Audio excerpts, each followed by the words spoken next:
அண்மை செய்தி. திமுக அரசை கண்டித்து அதிமுக தலைமையிலான தேசிய ஜனநாயக கூட்டணி சார்பில் தமிழ்நாடு முழுவதும் நாளை கண்டன ஆர்ப்பாட்டம் நடத்தப்படும் என்று எதிர்க்கட்சித் தலைவர் எடப்பாடி பழனிசாமி தெரிவித்திருக்கிறார்.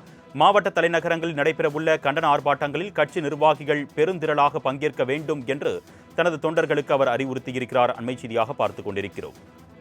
இதுகுறித்த கூடுதல் விவரங்களை செய்தியாளர் ராஜேஷ் வழங்க நாம் கேட்கலாம். வணக்கம் ராஜேஷ், இந்த அறிவிப்பு தொடர்பான கூடுதல் விவரங்கள். அருணேஷ் வணக்கம். நாளைய தினத்தில் தேசிய ஜனநாயக கூட்டணி சார்பாக திமுக அரசை கண்டித்து ஆர்ப்பாட்டம் நடைபெற இருக்கக்கூடிய சூழ்நிலையில் அதிமுக பொதுச் செயலாளரும் தமிழக எதிர்க்கட்சி தலைவருமான எடப்பாடி கே பழனிசாமி பெருந்திரளான அளவுக்கு பொதுமக்கள் கலந்து கொள்ள வேண்டும் என்று வேண்டுகோள் விடுத்திருக்கிறார்.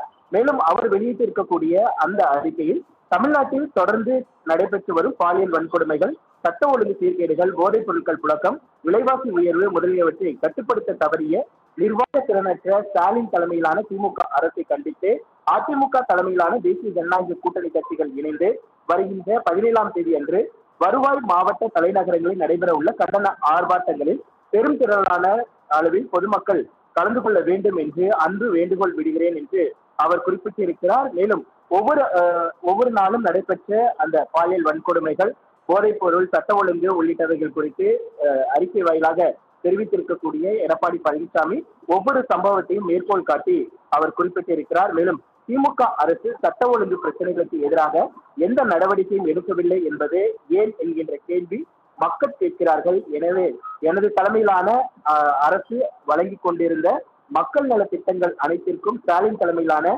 திமுக அரசு மூடி விழா நடத்தியிருக்கிறது என்று தன்னுடைய ஆட்சியில் செயல்படுத்தப்பட்ட அந்த திட்டங்களை அவர் பட்டியலிட்டிருக்கிறார்.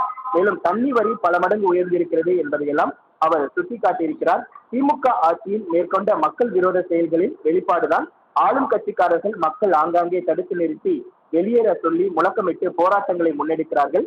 எனவே இந்த கொடூர ஆட்சிக்கு முற்றுப்புள்ளி வைக்கவும், இந்த மக்கள் விரோத ஆட்சியாளர்களுடைய முகத்திரைகளை கிழிக்கும் வண்ணம் தமிழ்நாடு முழுவதும் அனைத்து வருவாய் மாவட்ட தலைநகரங்களிலும் அனைத்திந்திய அண்ணா திராவிட முன்னேற்ற கழகத்தின் தலைமையிலான தேசிய ஜனநாயக கூட்டணியின் பெருந்திரளான மக்களை திரட்டி ஆர்ப்பாட்டத்தை முன்னெடுக்கிறது. இந்த ஆர்ப்பாட்டத்தில் அனைவரும் கலந்து கொள்ள வேண்டும் என்று கோரிக்கை விடுக்கிறேன். இந்த மக்கள் விரோத ஆட்சியை தூக்கி எறிவதற்கு கழக சொந்தங்கள் திரண்டு வாருங்கள் என்று அறைகூவல் விடுக்கிறேன் என்று அந்த அறிக்கையில் எடப்பாடி பழனிசாமி குறிப்பிட்டிருக்கிறார். கூடுதல் விவரங்களுக்கு நன்றி ராஜேஷ்.